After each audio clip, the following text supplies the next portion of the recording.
Hey, welcome to Game Face Monday. We are live on a beautiful day here, at least in the Northeast. How you doing, Richie? Good. I wanted to take this whole shot to make sure my computer's down and everything because I had somebody make a comment on social media about that. I always take a headshot because I don't want to show my real body. So here we go. Okay. All right. Interesting. Bunch of comedians. I missed that one. But so welcome everyone. Thanks for tuning in, watching, and listening. We have been talking for the last 2 weeks. This is actually our third show on reviews and the impact on business in general, and most importantly, here on Game Face Monday about the automotive industry. Week one, we talked in broad strokes about the impact on, customer relations and how the morale of your employees and what the costs when it comes to marketing when you're having bad reviews. Week two, we had Dr. Menarchik on the show, Dr. John Menarchik, and we discussed with him about one of the prime reasons why we end up with bad reviews at times is because we're hiring employees and we're not necessarily putting them in the right positions in our company. And he actually uses unbelievable techniques with therapists and surveys and analysis to know the type of personality that you are and where you would best fit in an organization. Today, we're going to move forward and discuss basically how to turn if you're going to end up with bad reviews, which we all do. At some point, you're going to end up with bad reviews, whether it's true or not what the review says. But there are ways to take those reviews and to turn them into good business and into growth instead of just ignoring them and or arguing with people online or whatever it is. So as always, we're just going to break away for 1 minute to hear from our sponsor, Shop Smart Autos. And when we're back, I'm going to start picking Richie's brain on this. Before you spend another dime on marketing and advertising, inspect what you expect.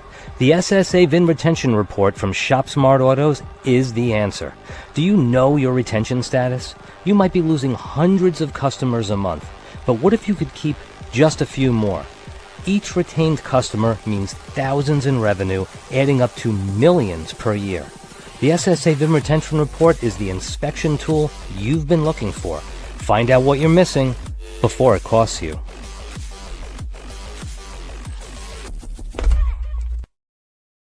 All right, so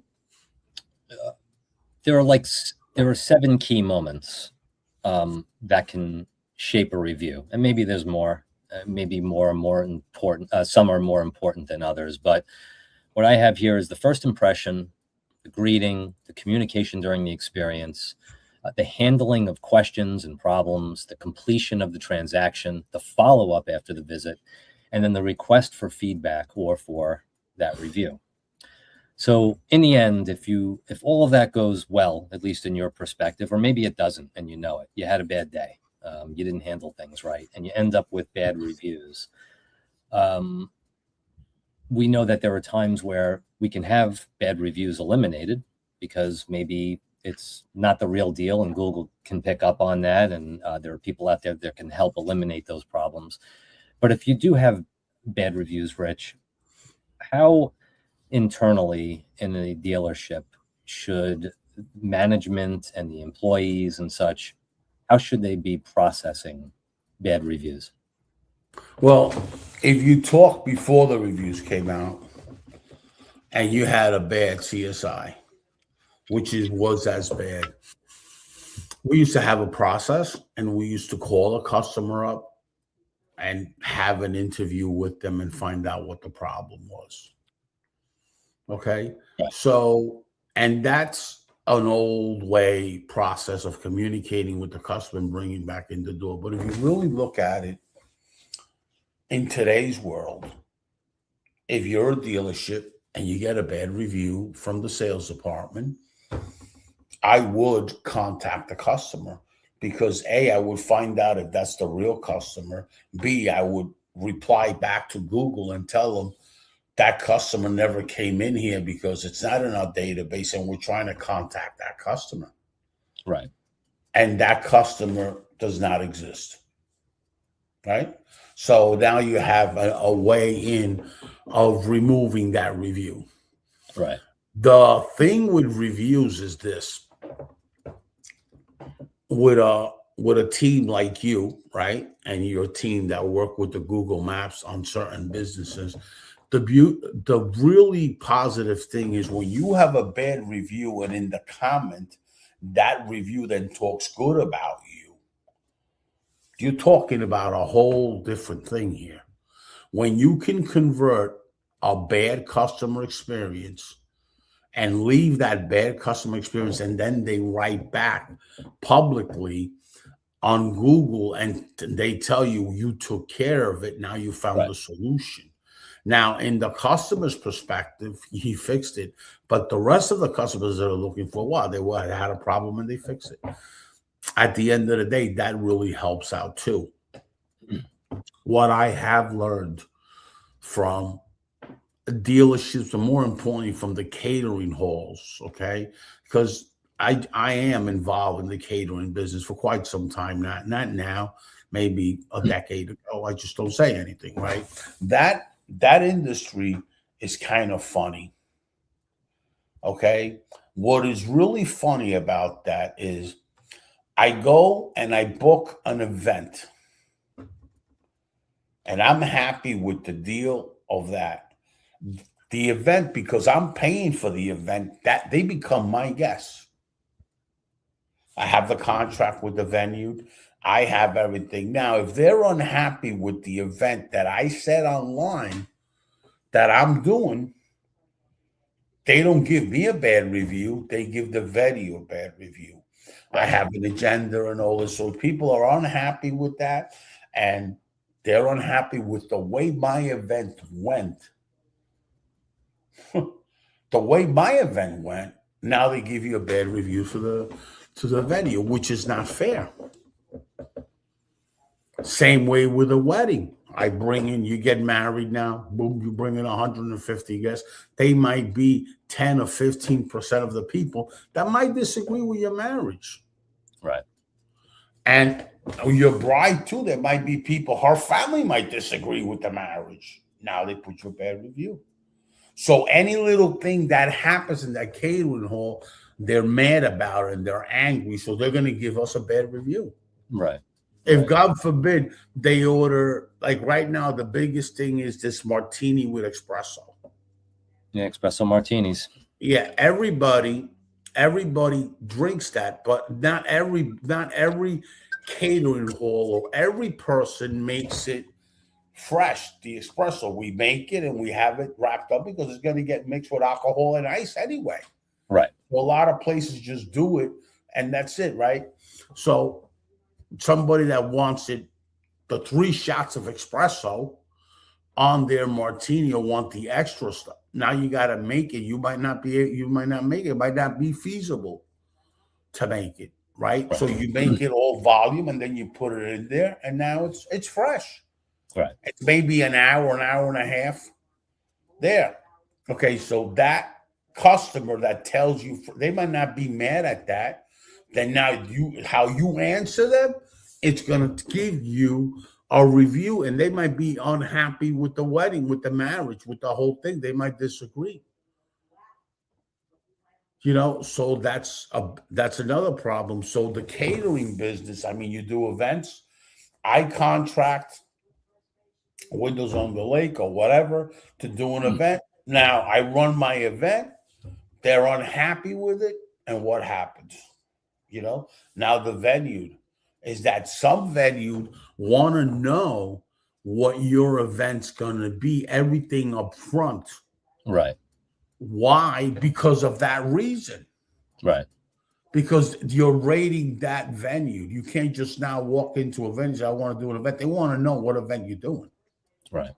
Because that's the reason that catering halls and venues get hammered. It's like amazing what takes place, which is not your fault. Yelp, I've been in communication with them. A lot of these catering halls are putting weddings and venue events and all this. You got to identify if it's a wedding, not just events, because that has a whole different thing. So that's a big problem. And also the biggest problem that there is in the car business, the service department. If you look at Yelp, it's all about service. Right. Everything's about service. Now understand something. The reviews and service have gotten really bad in the last year and a half. Right. Why is that? One of the things that it is the labor is so expensive, so it becomes now a price issue. Yeah. Customers unhappy with the price, start yapping. I think Mercedes at what, $250 an hour? Wow. Okay. All right. So if you look at the customer pay labor, it's crazy now. Right. So the service department is like an issue. There's independent service departments that have a better review than franchises. That's a problem. Right. That's a serious problem. So the review is a way of life now. It ain't something that is new or anything. Review management, it's a way of life. You could stop doing business based on your reviews. It's something serious to do. And if you don't know how to take care of it, you got a problem. Right. But now, let's say you're stuck with those reviews. Internally, whether it's a catering hall, a dealership, or anyone else, they should be processing it mentally, meaning, and projecting to their employees, not so much, why did these people leave this review, but more like, what does this review teach us, right? Right. So I would go, and you heard the conversation with Dr. John. At one time we had voice of the customer. Right. Okay. We have content out there, Dr. John Menarchik, that together we were on the road, so we came up with stuff. Every employee counts, right? We also have every customer counts. Okay. It's very important for when you do something, and this doesn't cost a lot of money if you're a business that's serious and you have over 100 employees. Any catering hall has over 100 employees. Okay. The voice of the customer, because the voice of the customer is what's going to help you get to that next level. Because now you do a focus group every week with 10 customers, and then you got 40. Now you got the voice of the customer. So you might be doing things good in your perspective as the owner, but the perspective of the customer might not be good. So no matter what you do, you're going to have a problem. Right. The voice of the customer existed because of the OEMs doing the CSI. There was a big problem with CSI, SSI, and all this kind of stuff, right? So that's when the voice of the customer existed. Right. UAW loved the voice of the customer. Right. Because now you're extracting information. Why are reviews like that? What's the problem? Right. What is the issue? So now you're listening to the customer, and a lot of infrastructure that is in dealership comes from the OEMs. The OEMs are the ones that did the voice of the customer. Wow. That whole thing comes from that perspective. So, it's very important, I mean, what the CSI is. If you take eBay Motors, when you were able to sell cars before Google online, as I did, right? You had horrible situations because when that customer got the RDR card and registered it, I'd say you're in Utah, back then you're in Utah and you bought a Prowler, which was a hot vehicle. There was only, I think, the first year there was only 10 made or 20, something like stupid in that purple color. You were making $10,000 on eBay. Man. Profits, right?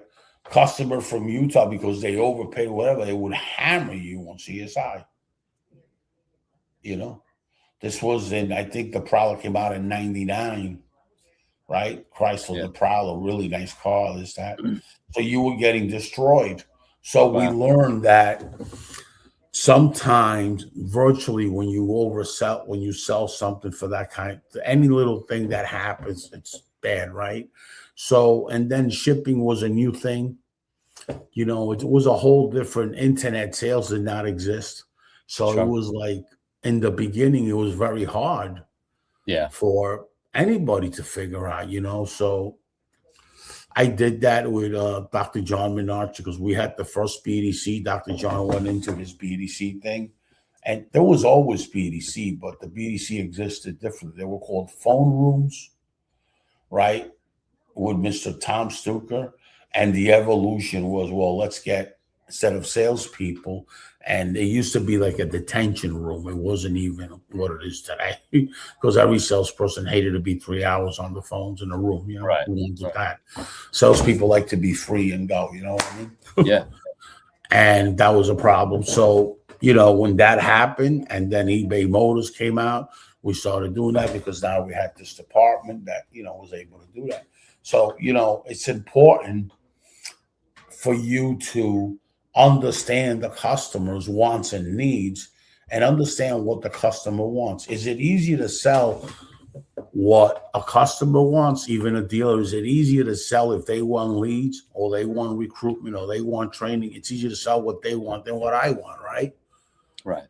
So the same way with the customer behavior when they go and buy something. Some customers are very, very like the way they are, and they don't like what you're doing. So to just get the voice of the customer and wrap it around with a little bit about how you want to run your business, a little bit about how the customer wants to run the business. Now you have not a bulletproof process, but you have something better than you currently have. Right. Listening to the customer is important, because after all, the customer is the one that pays our bills. Right. Yeah. Absolutely. And that should be pretty immediate though, right? Especially if you're feeling good about a customer interaction, whether it's like a text message, an email, a QR code, some kind of automated follow-up, we should be asking for reviews, right? Like immediately. Yes. Even if they're bad reviews, you should always ask for reviews, because we know something in the review world is customers that are unhappy with you are always going to give you a bad review. But it's usually the customers that are happy with you that don't even give you a review. Yeah. They don't give you a review. Yeah, it's work. Right. They don't give you a review. So when you ask for it, they give it to you. Like, you know, I don't really post where I go, what I do, but I do a little bit of traveling, as you're well versed. And the hotel that I use, the name of the company, they always ask me for a review. Right. And not even from the moment I walk in, they tell me if there's anything wrong, whatever, come here and we'll take care of it. And if you like what we have and you like our service, please give us a review. Right. And I always do. I always give them a good review. It's more of a habit on my last day to sit down and take 30 minutes and give them a review. Yeah. It's more like a habit forming. You know, I saw a post by Anthony Angola that caught my eye today. Right? And to re-say it to you, I don't know exactly, but this is what it meant to me. There's motivation, and then there's discipline. Discipline, something that doesn't run out of steam. Motivation does. Right. And I see that with my partners. I see that with the review thing. I see that with marketing. Yeah. I see that in a lot of different areas. So here's what it is. You're motivated to fix something. Mm-hmm. And you can have motivation for 3, 4, 5 days, but doesn't mean that it's going to get fixed. Why? Because you as a business owner, you're part of the process. That person might need what he needs to get it done. That person might need money. That person might need your support. That person might need your team to support them. Right. And you drop the ball because you don't have discipline.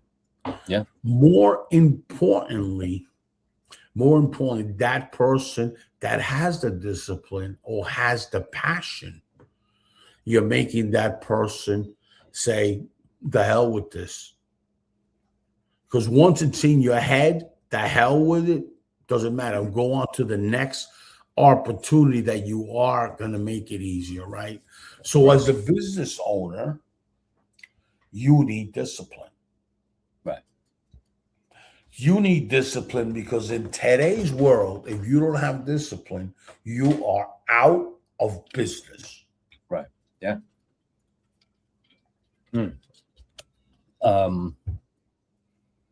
So, I mean, and I actually worked somewhere where they would give you incentives for reviews. I think I would hand in somewhere between 15 and 20 4.5-star or up reviews a month. And that was whether I sold something or I didn't. I would just ask, hey, can you review your experience with me and the place? Or if I sold something, great, just, review your whole experience. And I was cashing in on those reviews. It was like a game for me. I loved it. But everyone was into it. And you'd have to print out all your reviews at the end of 2 weeks and hand them in, and they would. I've always disagreed with that. What's that? Like when CSI came out, we had a pay plan that was geared towards CSI. So I always stood up and I said, I totally disagree with that. Why? Yeah, why? Because if you're a salesperson and they're giving you a review on you, it's a report card on you, and I have to pay for you to have that review on yourself, that's going to grow you. Mm-hmm. It's going to help the company, but it helps you because those reviews that are on Dealer Rater, example, they follow you right to your next stop. So I said, what kind of salesperson is this that I have to pay for them to get good reviews? That should be an automatic thing. Like, for example, our process was when a car gets delivered, they would give you extra money if you followed up all your customers before the commission, right? So let's say I had 5 deliveries on Monday. Today is Tuesday. I would automatically, as a salesperson, when I worked at International Honda, when I worked at Route 23, as a salesman, I automatically follow up the customer, not only to find out how everything went, to engage with that customer to find out if they have anybody else that they know looking for a car. Sure. Right? So when I saw that process, I says, I don't agree with it, but just because I don't agree with it doesn't mean it's a good process. That's why the voice of the customer is important. Get 10 customers and see who disagrees and agrees. Everybody has that opinion. Me, myself, I did that automatically because it's very important to me what I do. It's very important to me to get better every day, even if it's 0.25%, even if it's once a year, I increase 1%. It's growth. Yeah. It's very, very important. If you don't learn, you're not growing. Right. And engaging with customers, you're learning from them, and it helps you be a better sales guy. That's all. I just disagree with that process. And when they pay it, it's good. You're paying for a job that you should be doing anyway, right? Right. That is what my perception is. Doesn't mean that's right or wrong. I got you. Yeah. I actually have another question for you, but I'm just going to break away for 1 minute to hear from Shop Smart Autos. Shop Smart Autos knows the new car market is starting to take a back seat, and pre-owned is where it's at. That's why it's time to seriously tap into the private seller market. With Shop Smart Autos, your dealership can now target private sellers by zip code and radius. Yes, anyone looking to sell their vehicle in your area. Once you decide how many opportunities you want and start reaching out, Shop Smart Autos launches a complete dealer-branded nurture program that drives those sellers straight to your showroom. And the best part? You get all the details on the seller and the vehicle, so you know exactly what you're dealing with. So grab that trade, put them behind the wheel of their next vehicle, and create a world of growth and retention. Auctions are cutting into your profits, and sourcing quality pre-owned vehicles takes too much time. Shop Smart Autos has the answer, driving the private seller market to your door. All right. So a lot of times, at least I was in marketing, basically been in marketing for like 25 years or so. It always was interesting to see how reviews, good or bad, was always left with the marketing people. It was very important to the marketing people. But I would never see how those reviews were used internally in an organization. So what do you feel like it's an opportunity to have like trainers come in and yes, that's why I said about every employee counts. Right? Because the whole thing with every employee counts. It's you're getting and engaging with the employees how they see it. Right. And, you're dealing with people. It's a people business. So no dealership, nobody, the people that did the content of every employee counts were enterprise people. Like, Toyota Motors, they're interested in that. Right. Denso, the biggest part company, they're interested in that. General Motors interested in that. Dealers don't, okay. But that's something that really, really people are missing. Everybody wants to train on go and sell a car and do this, but nobody, you got to put them in check. You got to see for the motivation and the discipline, because you got to create habits and behavior. Human is a creature of habit, right? So if you can make it habit forming, what's good for your business, as a habit, like we know, our sales guy knowing the inventory, used car inventory, is going to help you flip that inventory. We know that.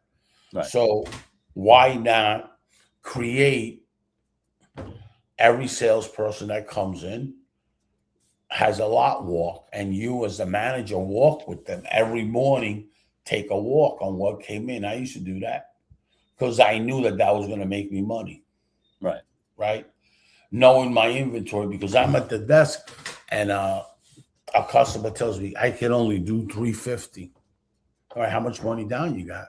They tell you, 3,000. After I go through the whole thing and I give them that number and they're on a new car, now I know in the used car where I can put them on. After I've worked the deal and everything, and really you shouldn't even have to get to the numbers, right? If you tell this to the customer, based upon what we shared today, would this be the vehicle you would like to own? On a demo ride, you tell them that. That's a trial close. Now you sit that customer down. Yes, Richie. And the customer reacts like this. Yes, Richie, it is. As long as it meets my budget. Yeah. Oh, well, what's in your budget? So more or less that you show them the numbers of that car to drive them into their budget. Because Right. customers, it's not like customers are cheap. I heard in a showroom that customer's cheap. Well, that's not necessarily true. Customers have a budget. And today, the budget is more important than ever. Sure. Than ever. Okay? So that customer has a budget. It's not necessarily that he's cheap. Right. Lee, I did an interview with a marketing company that does SEO, that does AEO and all that. Everything I told him, he says, yes, yes, yes, yes, Right. yes, everything. Stuff that I know can be done. I did it purposely. Right.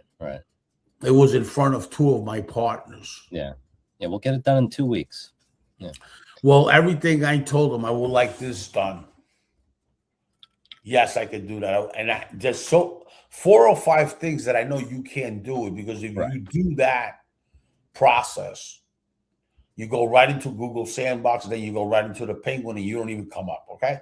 Right. Oh, yes, we'll get that done. We have customers that get that done, this, that. Yeah. So everything was yes. In that interview process, almost at the end, I asked him, what is your title for the company?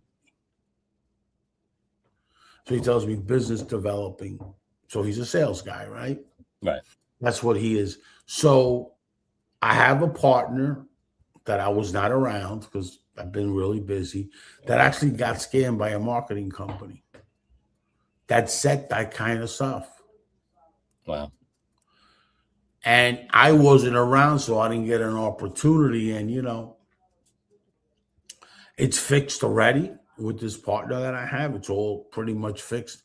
Right. But they took 650 keywords in less than 90 days. And that's not data that I have or anything. That's SEMrush.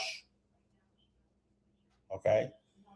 And SpyFu, all these platforms that tell you, and Google Analytics. It is impossible for somebody to lose in 90 days all those keywords. Right. So we learned with the Geo SEO, AEO SEO, and traditionally SEO, you're confusing the whole thing. Right. So now they're just removing everything like there's a problem. Right. It is interesting how people will just yes you to death. Right. And doesn't matter what the next step is. And that's the problem with reviews. That is the main thing that's out like a sore thumb. You're a bartender. You're yesing the customer to death. Yeah. People are not stupid. People know just because you see somebody that might not appear like really smart, they could be smarter than you. Right. That's the problem with smart people. You know the problem with smart people? They think they're the only smart people. Right. Yeah. Sure. What smart people are missing, that there's 6.1 billion people on planet Earth. Mm-hmm. Some are dumber than you, and some are smarter than you, and you don't know who you're in front. Right. Especially in a venue, especially in a party. They dress like this, and you don't know who that guy is. That guy could be a real smart guy. That guy could be a professor. That guy can really understand people. That guy could be a psychologist that really knows how your brain triggers. Yeah. Or that guy could just be a normal person that has a lot of emotional intelligence. Be careful of that. Yeah. Because there's plenty of that goes on. Common sense. Mm-hmm. And now you're yesing people. That's the biggest problem with reviews, that people are very well versed today. People are smart today, and people are asking you a question today, like Mr. Abraham Lincoln, the best trial closer, the best trial lawyer there was in the world. Right. His process was ask a question, you know the answer. No. You ask a question, you know the answer. Now you know where you're at. Right. And if that answer is the answer you know, now that makes you a better review because now they say, wow, this guy or this lady is telling me the truth. Right. Right. Okay. And people use that all the time, especially the educated people that they know, because when you're dealing with education, that's what happens. Right. The president of the college and all that, they ask you that. They make sure they ask you a question that they know the answer. Right. Because that's what it is. And the problem with reviews is that bartenders that are pretty sharp, that are quick, boom, boom, boom, real sharp, waiters that are really quick, our customers ask them something and they're lying to them, and they know they're lying to them. Right. And that's the biggest thing. This is why every employee counts. Yeah. And this is why the assessment that Dr. John made, as he's been working on it for years, this assessment about behavior is very important. Yeah. And yes, let me address something real easy. If you're a recruiter and you're training people, that assessment might cost you an employee. Absolutely. That assessment might cost you. Now you can't recruit that one salesperson. Sure. But you're recruiting quality people, not quantity. Yeah, exactly. Exactly. Filling up the room with 30 people, whether they're vets or non-vets, we can train both. Right. Filling up that 30 and then landing 30 in that dealership, and then you got a problem. Right. Then 10 of them because you have a problem. Does a dealership going to rehire you? Yeah. He'll put you on a retainer every month because he will not blame you. He will blame the quality of the people. And that's what everybody is blaming. The quality of the people today is different. Well, it's not necessarily different if you do it, if you take the right steps. Right.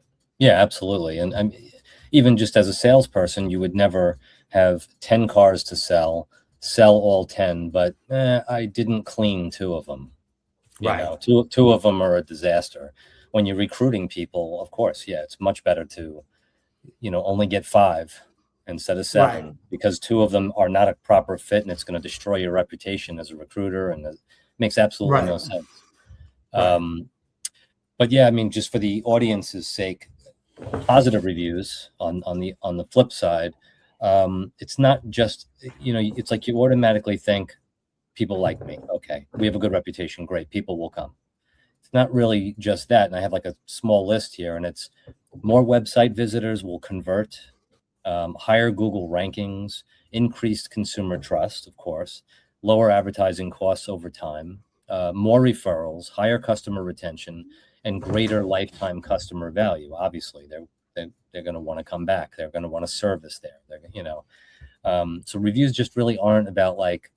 It feels like they don't take it very seriously. They think of it like, okay, great, we have the 4.5 stars, so now we know at least people will click. And it's like it's not as simple as that. There's a lot that comes with it, and it could save you thousands and thousands of dollars, and gain you thousands of dollars. Yeah. So outside of that topic, unless you have something else to add on reviews, how the veterans initiative that's going on here, how are things moving along with that? You getting a lot of positive we did a test. We did a test with Larry. We had to do that pilot program for the government. It worked out pretty good. Traveling a lot. I had a hiccup. Trip wise, nothing that bad happened. All that. But trip wise, it was rough. My flights were canceled. All that. There was some storms going on, so I had to go to Washington. And I lost my bag. It got misplaced, so I only had one outfit.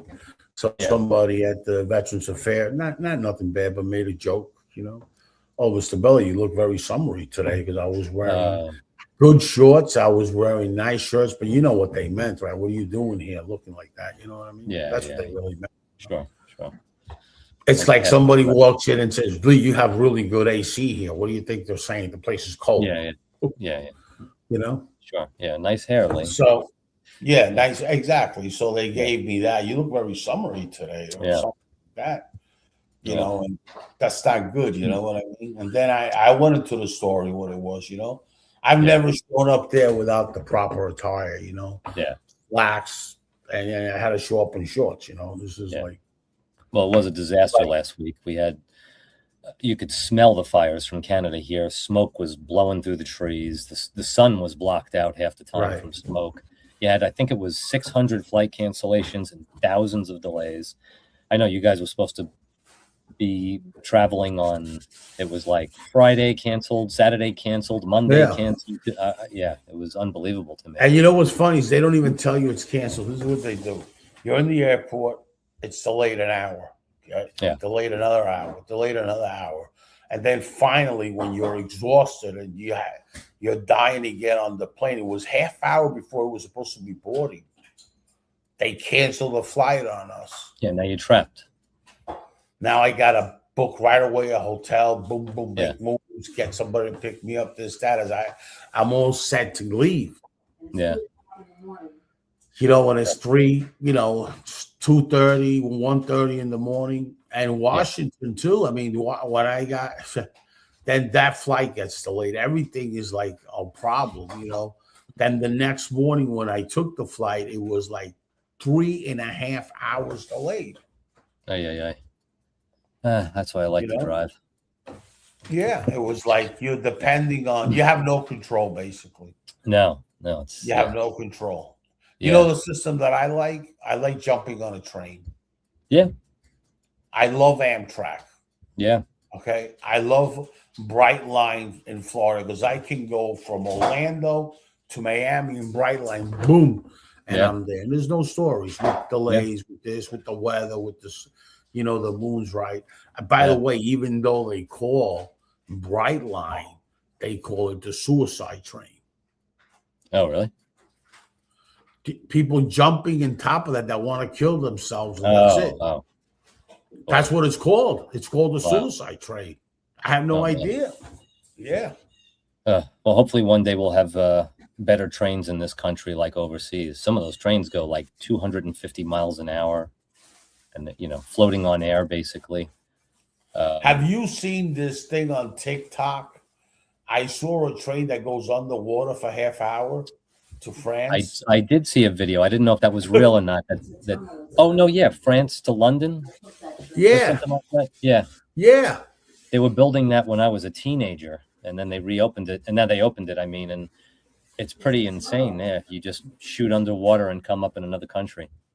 Let me tell you something. You have to be crazy if you think I would ever in my life. Well, you don't like the water. No, I would not go in a train.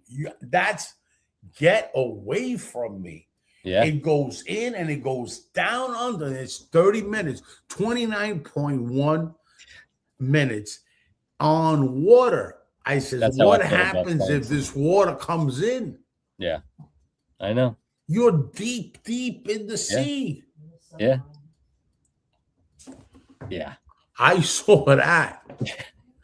Actually, I didn't even see it. My cousin sends me the video and says, Richie, I'll pay for the trip and everything for you and Gene. Why don't we all go on this train? I says, yeah, why don't you go do something else? I don't want to say it here. I says, why don't you go do something else? Speaking of because he knows I have waters. I have no control. Yeah. Listen, one of my friends is coming to Port Jefferson and wants to go on a simple ferry that takes you around Port Jefferson. Yeah. A good personal friend of mine's next week. And I have even a problem doing that. Yeah. You know what I mean? I even have I don't know what it is. It's only around here. The dance cruise. The dance cruise? Music and dance. Yeah, music and dance. First of all, I don't dance. Number one, I've seen and you second there. of all, on a ship or something, I'm not gonna even get up. I'm gonna stay Yeah. like this. Yeah. I mean, I never I mean, the seen Long that. Island Sound, I wouldn't worry about the Long Island Sound so much. I mean, it's, unless you know a major storm is coming, the Long Island Sound is like being in a bathtub, It's scary to me to get on any. I gotcha. It's a scary thing. I have no control over that. Yeah. And I mean, the trips and what's going on with, it's really, really positive what's going on with the vets, and it's more positive what's going on with the, with the labor board. There's so many people out of jobs, and they have jobs, but it's Uber, it's this, it's that. It's like all these side jobs. There's no real future, Right.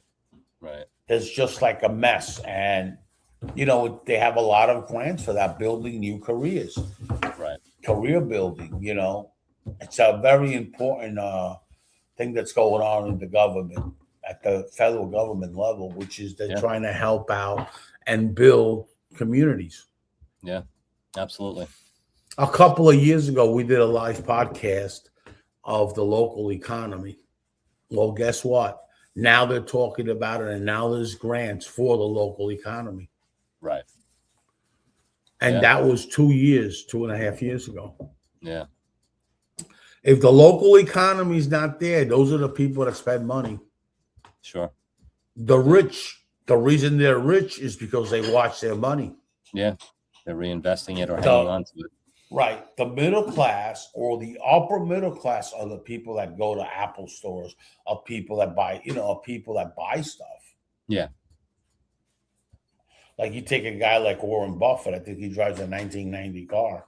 Yeah. They all have old cars, they don't have nothing, because their thing is to invest the money and keep growing and keep growing and keep growing, right? He lives in a normal neighborhood. Yeah.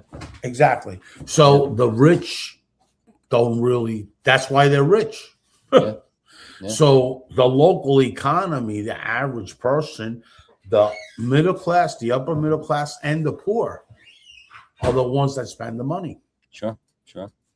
And that's where the problem is, because that audience is not making what it was, and that audience is having a hard time. Yeah. Absolutely. It's that $100,000 a year audience that needs to get back into things instead of, driving around an Uber and destroying the car. In the automotive sector, there is data out there about negative equity. You're talking about 75% of the cars that are on the road are negative equity right now. But a big problem with that is that people are driving for a living. Right. Yeah. And for you to make $1,275 or $1,300 a week with Uber, you have to drive 350 miles. It's a lot of driving for people. A day. Yeah. That's a lot of driving. And that's where it is. Yeah. So you got to drive that kind of volume, which is a 12-hour run. Okay. I mean, and for you to make weekly that $1,250, you got to drive 350 every day for 10, 12 hours times 5 or 6 days, and then you make your money. Yeah. And that's just based on what they pay per miles to you. That's the numbers, 350. Yeah, that's man. And you're destroying your car. The biggest thing is forget about the work that there is. Talk about your car that you're dumping 350 miles a day. Oh, forget it. Yeah. It's like, what is it, like 80,000, 100,000 miles? It's it's insane. Right. And that's what it is. So Uber used to be a lot more profitable for you as you're driving, and now it's like ridiculous. Yeah. Now Uber's making all the money. Yeah. So it's crazy what's going on in the marketplace, Well, all right. Well, on that note, another good show. Thank you. And that was the conclusion of our 3 weeks of reviews. It's been a cool trip. And thanks to everyone out there for watching and listening, tuning in every week. And we'll definitely be back next Monday for more. Yeah, and thanks, Rich, as always, for having me by your side. Thank you, buddy. God bless. All right.